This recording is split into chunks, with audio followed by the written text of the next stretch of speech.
checking the boxes. It's prolonged change, prolonged periods of time where you can show that you have different outcomes, prolonged periods of time where you don't have incidents that are questionable, where you're doing third-party independent surveys and the community actually, they feel and they respond in a manner that's indicative of change.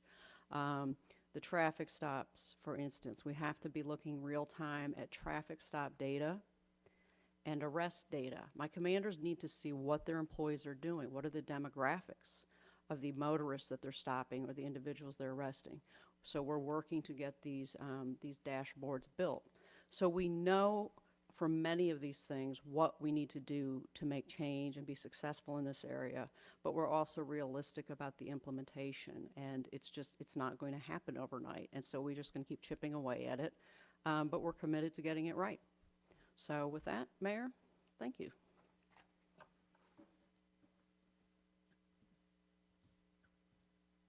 All right, we'll take questions in a minute, but to just say, obviously, Hillard Heintze is an important part of everything that we're doing right now in terms of improvement at LMPD and throughout the city and throughout city government as well, because it's this whole of government and whole of community approach that's really required to execute public safety for us. So the Hillard Heintze report did show the challenges within LMPD, and as the chief outlined, we're dealing with those challenges. We're going to continue to do so, and we're going to continue to report on those so that, and have them online so everybody can check it out and give us any type of comments that they want. Chief did emphasize that this is a work in progress. As you all know, when you're working on anything, it's like, well, let's perfect it a little bit more. We want to go ahead and get it out so we could get comments on improvement as well. But I want to thank LMPD for getting to this point with the dashboard as well. And let's also keep in mind that reimagining public safety requires broader reform. It's not just LMPD, throughout our city and throughout our nation as well. And the analogy that people are starting to understand about public safety is kind of like the public health analogy.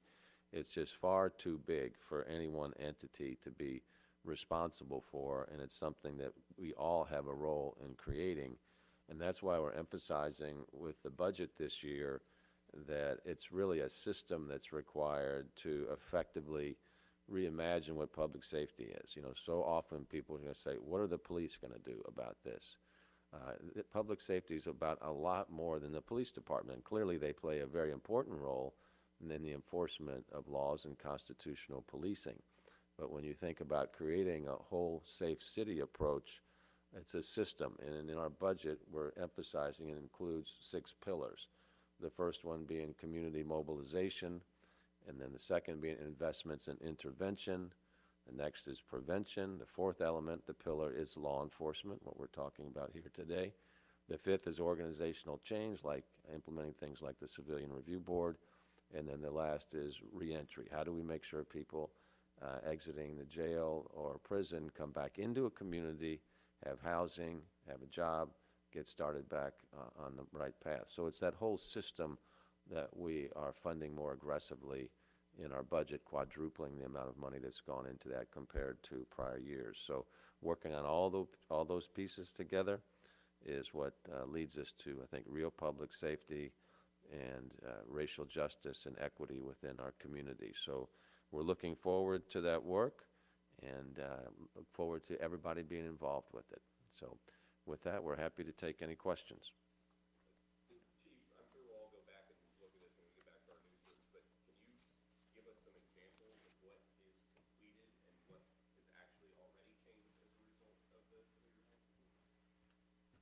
So the completed piece, I wouldn't get too enamored with it. It literally, there were several recommendations that were change a word in a policy. And then there was one recommendation that ensure that all newly promoted sergeants go through what's called our stripes course, already occurring. So those were, it was low-hanging fruit, but they're not indicative of the quality change that we're aspiring for.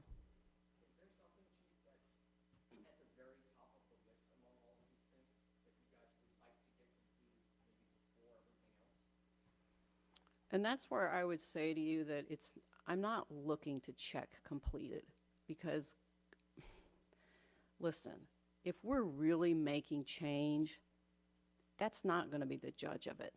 The judge of it will be a prolonged period of time where we show that we're doing things differently. So what I need to see is I need to see and understand. We can put in policy, we can put in training, but until I see the data over a prolonged period of time where we're auditing it. So let's say it's the use of force data, reporting use of force. I want to see that it's documented properly. I want the body-worn camera watch to see that it aligns with the report. I want to see that if there's an infraction, that it was handled responsibly. So it's a process, and to rush it will not move this department where it needs to go. And I think you're going to see that with the DOJ. The DOJ is going to be looking for, they're going to be looking for content. They're going to be looking for a true commitment to change. And it's not, you don't turn a vessel on a 90-degree angle. And we have to get this right. We have to get this right.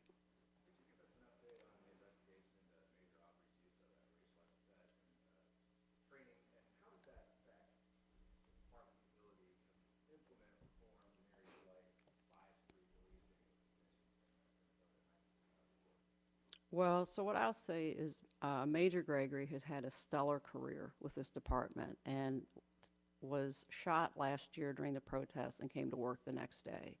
So yes, he's made a critical error in judgment, but it by no means defines his body of work. And that's what I'll say insofar as he is concerned. As to the bias-free policing, it's no different than bias-free workplaces. It is in every corner of of society and in your respective workplaces and mine. People bring with them baggage. They bring with them inherent biases that they've possessed for many, many years. And we as an employer have to do everything that we can to get them on the path where they're policing in a manner that these biases do not influence their decision making.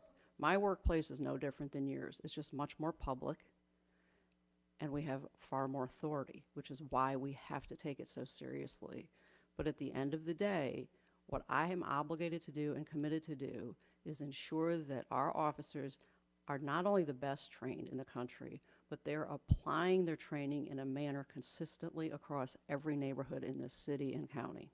Everybody in this room knows Major Gregory, and everybody here respects him, but when something like that gets out, doesn't it hurt community trust? Doesn't it affect things you're trying to do? Well, certainly, it's not what you want. I think, though, what this community is looking for, based on the feedback I've received in the limited time I've been here, is how do we respond to it? How do I respond to it? And so what I will say to you is that's where I think you'll start to see change, is there will be a real-time addressing of these issues. And so, and it's going to take time. I think that when you're talking about communities, especially communities of color that have been on the receiving end of police misconduct in the United States for decades, it's not going to happen overnight. And my commitment is that this department is committed to getting it right and holding those individuals accountable who may come up short. So my final question on that then, was there a real-time addressing for the Major Aubrey's comments? Yes, and it'll be made public down the road. Chief, what kind of a challenge is it for you to, implement these changes and reform the department while also trying to handle all the violent crime we have in our city? Well, they go hand in hand, so I think you're spot on. When I came in and I saw the violent crime, there was the part of me that wanted to just implement what I knew worked and hit it head on, hit it fast, hit it hard, because the shootings and the homicide, the numbers are staggering and grossly unacceptable. That being said, what was clear to me was how business had been done in the past. The process was not appropriate. And it's more important to me that we are doing policing, in particular self-initiated policing, in a manner that is consistent with policy and, quite frankly, with constitutional law. And so it's not been a straightforward process. I've come in and there's a department where individuals have lost some level of confidence in their ability to police and whether or not the community wants them to police. I've got to instruct them how to do it in a manner that will withstand scrutiny. And so it's been a process. That being said, this department, from day one, I've encountered officers who are fully engaged, want to work, do not like the narrative surrounding the crime in this city, do not think it's acceptable.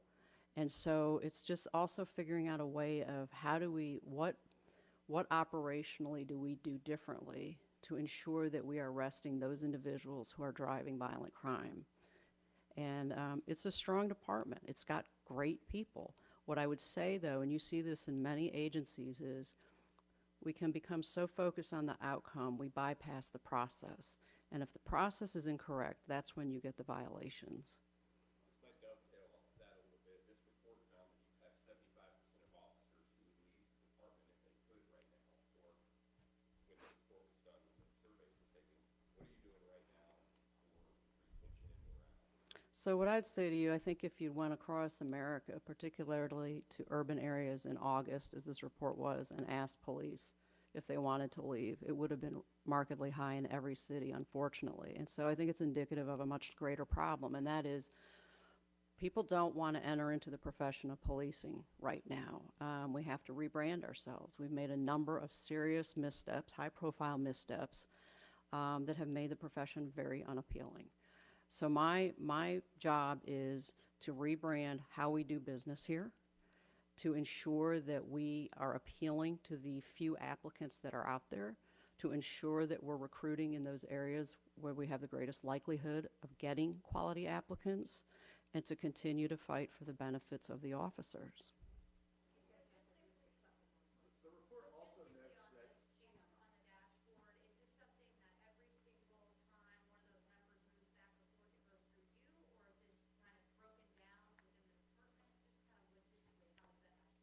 So we have a central repository, a team that looks at this to ensure not so much that, not to say it's okay or not, but actually if we agree it's being accomplished. And so we've kicked a lot back because, again, there's a tendency, I think, to want to get stuff done as opposed to get it done properly. So yes, you will see that before anything is posted, and we plan to update quarterly, that we're looking at it. I'm looking at it with my executive command to see, are we really accomplishing this? Has the change really occurred? Yes. the report also notes that IA is more than just an internal matter, that's community represents a major community trust issue. But since officer-involved shootings have been moved to Kentucky State Police, we don't get any updates, we don't get any video. It used to be, the day after an officer-involved shooting, you at least got some kind of information about that. Now, I mean, there's been at least 4 officer-involved shootings, and we have little to no information about any of them. Is it time to revisit that memorandum of understanding with KSP, or do something differently? Well, what I'll say is I was surprised when I came here to find out that the body-worn camera video was released typically the day after. That's generally not the norm, largely because you've got to make sure you're not compromising the potential criminal investigation, whether it's against the individual who shot or against the officer. So I think the expectation here maybe had been set in a space that really isn't widely embraced. That being said, I'm all for releasing body-worn camera, releasing it sooner than later. And I think it's something we have to weigh. I mean, it went to KSP. This is not uncommon that agencies are outsourcing who does their investigations, because when they do it themselves, there's the belief that they won't do it fairly and impartially. So it's a trade-off. I'm grateful for the support that KSP has afforded us. And they know that I would like everything released as soon as we possibly can. But I can't have it both ways. I can't ask them to do the investigation and then demand that they release it. So, if the public decides, well, we'd rather have the body-worn camera footage and LMPD handling the investigation, then that's something we'll listen to. But that clearly was not the space this department was in when the decision was made to provide it to them. Yeah. One last comment on that, Mark, is, we've been pushing in Frankfurt for potentially an independent review agency put in place to investigate all officer-involved shootings within the Commonwealth. So we're fully aware of this tension between the desire to have the body camera released and independence. And as Chief said, we just can't have it both ways right now, but we're trying to advocate for a third way that might be better. One last thing. What is being done to speed up internal investigations? That was one thing that was, the department got hit pretty hard on in this report, was that those investigations will sit, and there's no resolution for the officer or the person who may have made a complaint. I would agree, the system was broken. And so we're doing a number of things. The first is we're automating the files so that it's not a paper file that you're trying to track down. And this way you can actually, once it's fully automated, or about 85% there, we'll be able to see real time where the file is sitting. Because when we looked at the data, what we saw was actually leaving PSU in a reasonable amount of time. It was the review process with the supervisors, and in particular the chief's office, where they were getting backlogged. I have a couple of attorneys on staff, new attorneys, and they're tasked with reviewing the files to ensure that they're done efficiently and in compliance with law. And we're also instituting a process whereby the employee supervisor has to actually weigh in on the file, because that is supervision, and supervisory development does not come by not requiring individuals who are in a position of oversight to just have no input. So there's a number of things that we're doing. I'm not happy with the timeline yet. I also have been hampered by the merit board process. It's very, it's not good when you have folks that want to go to the merit board because they know the fact that it's going to get drawn out for such a prolonged period of time. The hearing is unappealing to me because I'm trying to get these files moving. So here, reduce the discipline. I mean, that's not good for anybody. So I think there's a real problem with how that operates, quite honestly. I mean, I shouldn't have a week trial on something that's minor. Just shouldn't. So I think there's a larger issue there that I'm not quite sure how I'm going to get my hands around, because I'm not sure how much of it is mandated by state law. But at least internally, I'm going to handle and ensure that we're expediting those areas that we can.